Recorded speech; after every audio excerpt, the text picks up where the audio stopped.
আল্লাহ পাক মানুষ সৃষ্টি করে কি করেছেন সেটা জানার আগে আমরা এটা জানবো যে আল্লাহ রাব্বুল আলামিন যখন একা ছিলেন তারপর আল্লাহ পাক কি করেছেন জানতে ইচ্ছা করে না?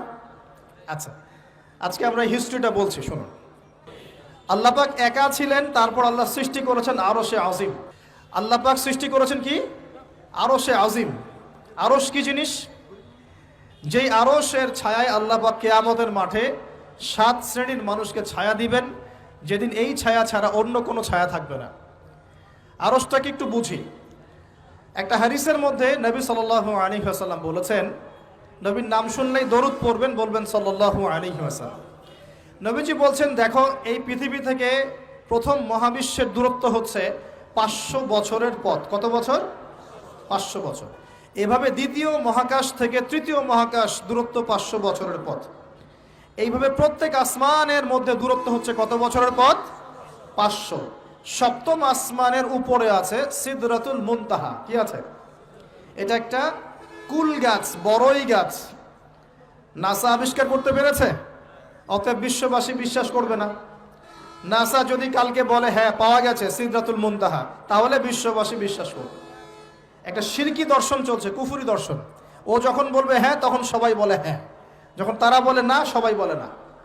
আল্লাহ পাকের ওহীর জ্ঞানের কোনো মূল্য নাই সবার কাছে, ইল্লা মাশাআল্লাহ। সিদরাতুল মুনতাহার উপরে আছে কুরসি। কি আছে? কুরসি।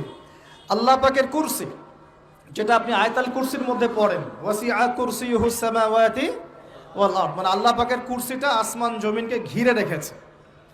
আর বলে রাখি যে প্রত্যেক ফরজ নামাজের পর যে আয়াতুল কুরসি পড়ে, জান্নাতে যাওয়ার জন্য তার একটাই বাধা, মৃত্যু। মৌত হয়ে গেলে জান্নাতে চলে যাবে ইনশাআল্লাহ। একটা হাদিস আসছে, রাত্রেবেলা ঘুমানোর সময় কেউ যদি আয়াতুল কুরসি পড়ে, সারা রাত আল্লাহর পক্ষ থেকে একজন ফেরেশতা তাকে পাহারা দিবে ইনশাআল্লাহ। এই ফেরেশতা তো দেখা যায় না, দেখা যায়? তো কয়দিন পর যদি বলে যে যা দেখা যায় না তা বিশ্বাস করা যাবে না, আসলে কিন্তু এপিস্টেমোলজি তাদের এটাই, যা দেখে না তা বিশ্বাস করে না। পশ্চিমারা কি ফেরেশতায় বিশ্বাস করে? কেন করে না? এটা তো একটা প্রশ্ন, উত্তরটা আমি বলছি আপনাদেরকে। কারণ তাদের জ্ঞান তত্ত্ব হচ্ছে যা চোখে দেখি না, যা পরীক্ষা নিরীক্ষা পর্যবেক্ষণে আসে না, তার কোনো অস্তিত্ব নাই। এটা ওদের ফিলোসফি অফ এডুকেশন, শিক্ষা দর্শন। এটাকে আমরা ফিলোসফির ভাষায় বলি এপিস্টেমোলজি বা জ্ঞান তত্ত্ব। জ্ঞান তত্ত্ব টিচার যারা আছেন তারা বুঝবেন, তাদের জ্ঞান তত্ত্ব এমন। আর আমাদের জ্ঞান তত্ত্ব উল্টা, টোটালি ডিফারেন্ট। আমরা কি বলি? আমরা বলি ওয়াকুলিল হাক্কু মির রাব্বিকুম, সত্য আল্লাহর পক্ষ থেকে আসে। আমরা বলি যে অদৃশ্যে বিশ্বাস না করা পর্যন্ত কেউ মুমিনই হতে পারবে না। ইমানের কয় পিলার?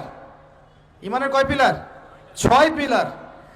আমানতু বিল্লাহি, আল্লাহর প্রতি বিশ্বাস করলাম, ওয়া মালাইকাতিহি, তার ফেরেশতাগণের প্রতি, ওয়া কুতুবিহি, আল্লাহ পাকের আসমানি কিতাব সমূহের প্রতি, ওয়া রুসুলিহি, আল্লাহ পাকের রাসূলগণের প্রতি, ওয়াল ইয়াউমিল আখির, পরকালের প্রতি, ওয়াল কদরি খায়রিহি ওয়া শাররি, তাকদীর বা ভাগ্যের ভালো মন্দের প্রতি। এই 6টার একটাও কি চোখে দেখা যায়? আল্লাহকে দেখেছেন? ফেরেশতা দেখেছেন? আমাদের নবীকেও কি দেখেছেন? শুধু কোরআনটা আপনি চোখের সামনে দেখছেন, আর কিচ্ছু আপনি দেখছেন না। পরকাল দেখেছেন? তাকদীর ভাগ্য দেখেছেন? কিচ্ছু দেখি নাই। এই 6টা পিলারে বিশ্বাস না করতে পারলে কেউ মুমিন হতে পারবে না। পারবে? আলিফ লাম মিম যালিকাল কিতাবু লা রাইবা ফি হুদাল লিল মুত্তাকিন। কারা মুত্তাকি? আল্লাযীনা ইউমিনুনা বিল গায়বি। এই যে 6টা গায়েবে যারা বিশ্বাস করে, এরা হলো মুমিন, মুত্তাকি। তাহলে আমাদের জ্ঞানের ভিত্তিটা কি? আমরা অদৃশ্যে বিশ্বাস করি, আর ওদের জ্ঞানের ভিত্তি হচ্ছে ওরা চাক্ষুষ যা দেখে তাতে বিশ্বাস করে। এই জায়গাতেই তো পার্থক্য জ্ঞানতাত্ত্বিক। এই কারণেই ওরা ফেরেশতায় বিশ্বাস করে না, আল্লাহ বিশ্বাস করে না, নবী রসুলগণে বিশ্বাস করে না। তারা বলছে আল্লাহর সন্তান আছে, নাউজুবিল্লাহ। হ্যাঁ, তারা আসমানি কিতাবে বিশ্বাস করছে না, তার ধর্মের কনসেপ্টে বিশ্বাস করছে না।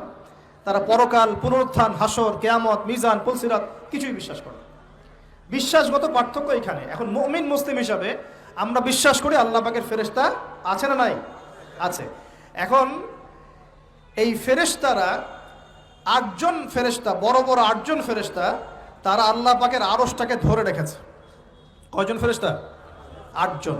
এই 8জন ফেরেশতা আল্লাহর আরশকে টেনে নিয়ে আসবে কিয়ামতের মাঠে। বলেন সুবহানাল্লাহ। আল্লাহ পাকের এমনও ফেরেশতা আছেন যারা একটা ফুৎকার দিবে, জাস্ট একটা ফু, এক ফুৎকারে পুরো মহাবিশ্ব ধ্বংস হয়ে যাবে। এত শক্তিশালী ফেরেশতা আছে আল্লাহ পাকে। আমরা যখন মায়ের গর্ভে ছিলাম, এরকম একজন ফেরেশতাই আল্লাহর পক্ষ থেকে রূহ নিয়ে এসে মায়ের গর্ভে ফুঁকে দিয়েছে এবং আল্লাহর হুকুমে 4টা বিষয় লিখে দিয়েছে। আমরা প্রত্যেকে যখন মায়ের গর্ভে ছিলাম, বয়স ছিল 4 মাস 10 দিন। আমরা তো সব ভুলে গেছি এখন, এগুলো মাত্র 4 মাস 10 দিন। এখন শরীরে শক্তি আছে তো, এই জন্য শৈশব বাল্যকাল সব ভুলে গেছি। আবার একদিন শরীরে শক্তি থাকবে না, তখন আবার আল্লাহ আল্লাহ করা শুরু করবে। 2 দিন ডায়রিয়া হলেই আল্লাহ আল্লাহ শুরু হয়ে যায়। যখন মানুষ সুস্থ থাকে আল্লাহর বিরুদ্ধাচারণ করে, আল্লাহ বলতে কেউ নাই। ঠিক আছে? তো ওই ফেরেশতা লিখে দিয়েছেন 4টা জিনিস আল্লাহর পক্ষ থেকে। 1, সেই ব্যক্তির হায়াত কতটুকু হবে। 2, দুনিয়াতে রিজিক পাবে, কি কি রিজিক পাবে। 3 নাম্বার, তার কাজগুলো কি কি হবে, দুনিয়ায় কি কি কাজ করবে সে। আর 4 নাম্বার, তার সৌভাগ্য, সে সৌভাগ্যবান হবে না দুর্ভাগ্যবান হবে, মানে জান্নাতি হবে না জাহান্নামী হবে। এটা লিখে দেওয়া হয়ে গেছে। এখন এরকম 8 জন বড় বড় ফেরেশতা আল্লাহর আরশটাকে ধরে রেখেছেন। আর আমরা বলছি কুরসির কথা। এই কুরসি আসমান জমিনকে ঘিরে আছে। আর আয়াতুল কুরসি যে ব্যক্তি তেলাওয়াত করবে, ইনশাআল্লাহ তাআলা আল্লাহর পক্ষ থেকে একজন ফেরেশতা তাকে সারা রাত পাহারা দিবে ইনশাআল্লাহ।